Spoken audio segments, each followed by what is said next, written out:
Grand Prix track. It was built in 1960. The control tower was built in 1961.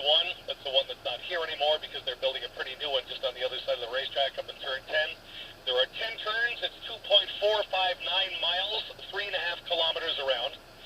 And among other things, if you thought we were going moderately quickly in our lap, just imagine 3 years ago when an American Le Mans Series car went around this racetrack in a time of 1 minute and 3.5 seconds, averaged 130 miles. We're going.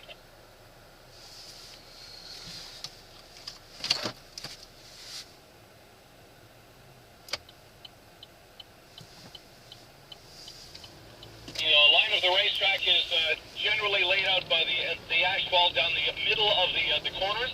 The runoff area on the outside has been newly paved so cars don't slide across the slippery grass at speed if they make a mistake.